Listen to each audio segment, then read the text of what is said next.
Welcome to the Bookish Bestiary, a series dedicated to reviewing RPGs of all shapes, sizes, and page counts.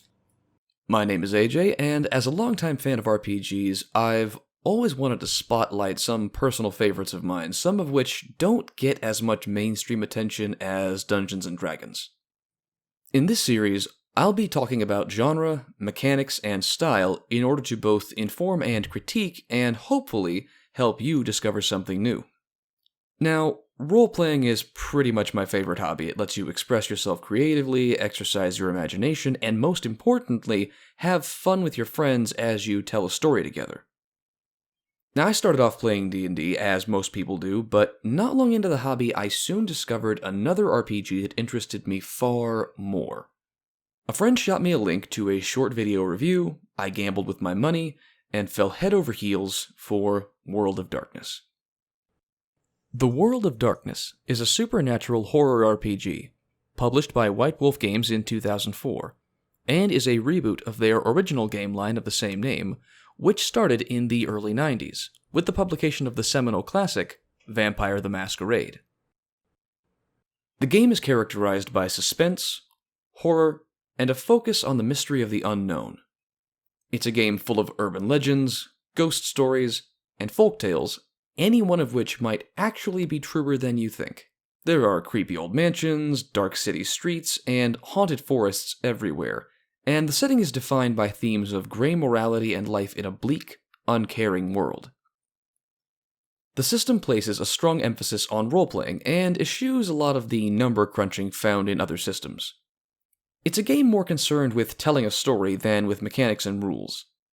Sitting down to play World of Darkness, the players should be more concerned with portraying their character and interacting with the world and their party members than if they've optimized their stats or got the best equipment. This style of play is made possible by the game's core dice mechanic, the storytelling system, developed by White Wolf specifically for their titles. Where many systems use multiple types of dice for different purposes, this system uses only one, the 10-sided die, or D10. When a player has to perform an action, they add up the numerical value of the relevant stats into a pool of dice, which they then roll. Each die that comes up with a result of 8, 9, or 10 is considered a success. Each success acquired determines the effectiveness of the action being attempted. Modifiers are represented by the addition or subtraction of dice from the relevant pool, representing either positive or negative influences. So, for example, having a toolkit while trying to fix a broken down car will give you a pretty high bonus, while trying to lift a fallen crossbeam without any help would impose a serious penalty. The system only has two special rules. First is the 10 again rule, by which a player who rolls one or more 10s for an action is allowed to re-roll those dice to try and earn more successes. They can keep rolling as long as they continue to earn 10s. The other rule is the chance die rule. When a player's dice pool is reduced to 0, and the action they're attempting only has the tiniest chance of success, they're still permitted to roll a single die. However, they only succeed on a roll of 10, and if this die comes up with a result of 1, they suffer what is known as a dramatic failure, and something really awful happens. Now that we've covered the basics, let's move on to character creation. Creating a character for World of Darkness is fairly simple. The player begins by assigning points called dots to their attributes, their character's base stats. These are divided into 3 categories: mental, physical, and social, with 3 stats in each. The attributes are as follows. The mental attributes are intelligence, wits, and resolve. The physical attributes are strength, dexterity, and stamina. And the social attributes are presence, manipulation, and composure. Each of these stats starts at 1 dot, and the player is given sets of 5, 4, and 3 dots to be assigned to each category. This process is then repeated for the character's skills, with sets of 11, 7, and 4 dots. The skills are also divided into mental, physical, and social categories. The mental skills are academics, computer, crafts, investigation, medicine, occult, politics, and science. Physical skills are athletics, brawl, drive, firearms, larceny, stealth, survival, and weaponry. Social skills are animal ken, empathy, expression, intimidation, persuasion, socialize, streetwise, and subterfuge. So, let's build a character. Why don't we make a bare-knuckle boxer? We'll call her Maggie. We'll start by assigning our 5 dots to her physical attributes, 2 to strength, 1 to dexterity, and 2 to stamina. Then, we'll put the set of 4 dots in her social attributes, 2 in presence, 1 in manipulation, and 1 in composure. And finally, we'll put the last 3 in her mental attributes, 1 into wits, and 2 into resolve. We'll then repeat the process for her skills. We'll put 11 in her physical, 7 in her social, and 4 in her mental. It's important to mention that the choices you make for your attributes don't have to be reflected in your skills. Putting your 5 points into your mental attributes, for example, doesn't mean that you have to put your 11 skill dots into mental skills.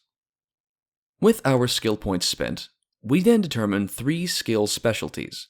These are specific areas of a skill your character has in which they are specially trained. Considering what Maggie does for a living, and the unsavory crowd she runs with, she would likely have boxing as her brawl specialty, underworld in the streetwise skill, and physical threats in the intimidate skill. Besides adding a personal touch to the numbers, these specialties grant a single bonus die whenever the relevant specialty might be applied to a roll. They can be organized however the player wishes. 2 specialties in one skill with 1 in another, all 3 in one, or 1 each to 3 different skills. The next step is merits.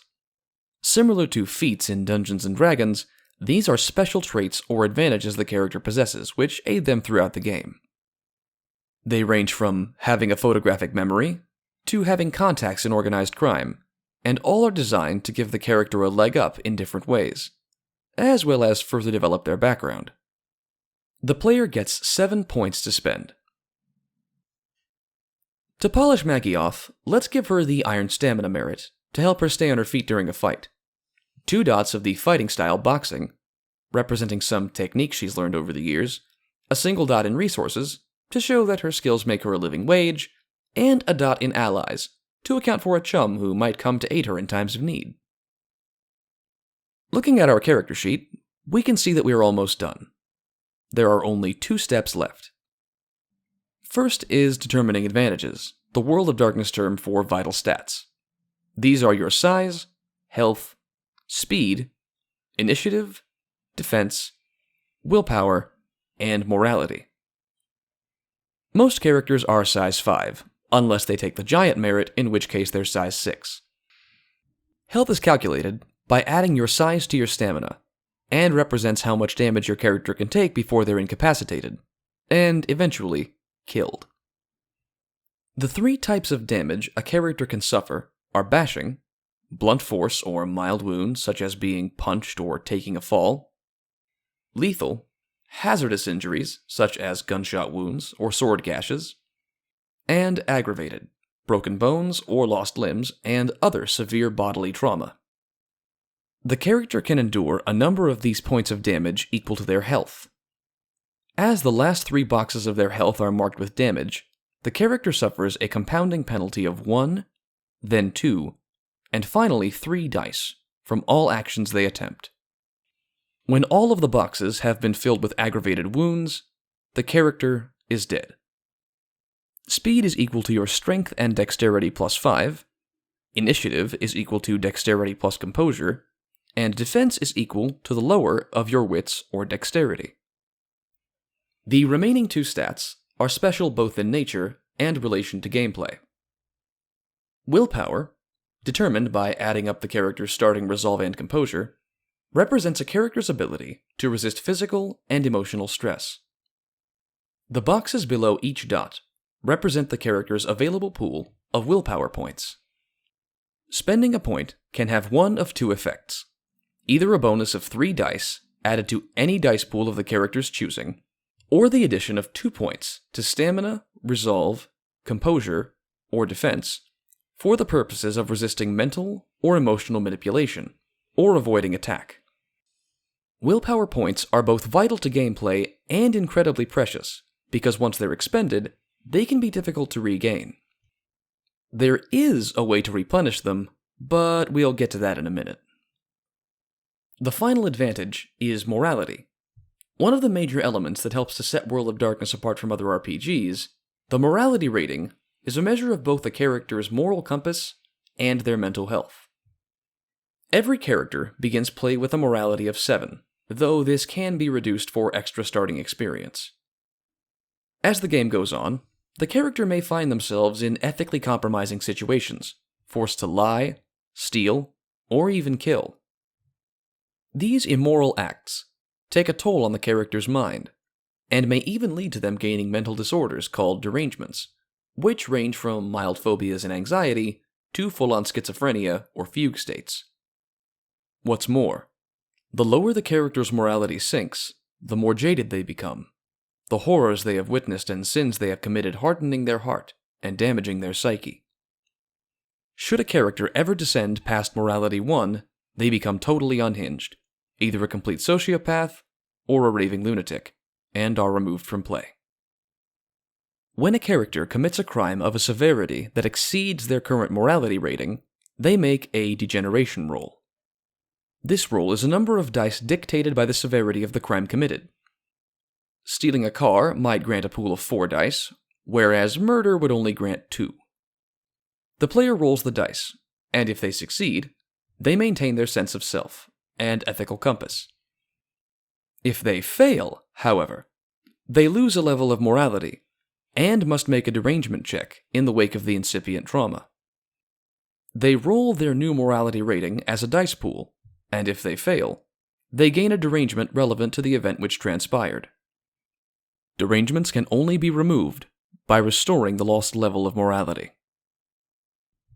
The last step in character creation is the selection of virtue and vice. These are abstract representations of the major positive and negative aspects of the character's personality, and both are crucial to developing a nuanced character, as well as integral to gameplay. The player selects a single option from the virtue and vice listings, each comprised of the 7 deadly sins and 7 heavenly virtues respectively. What makes virtue and vice important is that they are the primary method by which characters regain willpower. When a character has a chance to perform an action that is aligned to their vice, they regain a single spent willpower point. When they do something in keeping with their virtue, they regain all spent willpower points. The catch is that fulfilling your virtue may only be done once per session, whereas the vice can be indulged repeatedly. Furthermore, the scenario in question must be one where the character either does something unethical for immediate gratification, or does something good at a cost to themselves. This creates constant moral dilemmas for the player, as they can either try to be a better person and only rarely get rewarded for it, or take the easy path and think only of themselves and their desires, regardless of the consequences. For example, let's say our character Maggie has the vice of envy and the virtue of charity. Envy represents the jealousy she feels toward those more fortunate than her, as well as her desperate need to look out for herself above all others. Despite this, she isn't really a bad person at heart, and does her best to help those less fortunate than herself, earning her the virtue of charity. Let's look at an example of virtue and vice in action. Maggie has just finished a long, hard fight, and has completely drained her willpower. As if being beaten to a pulp weren't bad enough, the fight promoter is now refusing to pay her the promised amount. Maggie is understandably upset, and when she sees the man has left his wallet on a nearby bench, she grabs it, more out of spite than anything. Since she acted out of spite and selfishness, and since it could royally come back to bite her later, she regains a willpower point. But then, on her way home, she sees 2 small children begging on the street, with dirty clothes and thin faces. Her heart softens, as she remembers herself at that age, and how she struggled to get by, just like they are. In spite of her weariness and need for extra cash, she opens the wallet and gives all of the money within to the two kids. They thank her tearfully, and she gives them a tired smile, then sets off for her dingy apartment, feeling just a little better about herself, and in so doing, regains the rest of her spent willpower. And there we have it, a fully completed character ready to go out and face the strange and frightening place that is the world of darkness. What kind of experience should you expect from this game, as opposed to other RPGs? Well, it's definitely not for everyone. It is a horror game at heart, filled with angry ghosts, serial killers, and cosmic horrors from beyond time and space. Its aesthetic and mood are evocative of the works of Stephen King and H.P. Lovecraft, and classic horror movies like The Old Dark House. In World of Darkness, you don't play a mighty adventurer or mythic hero. You're an ordinary person, setting foot into a dark and dangerous world, struggling to survive with only your wits and gumption. The fun comes from being vulnerable and having to think your way out of problems as well as fight, never knowing if you'll survive your encounter with the supernatural.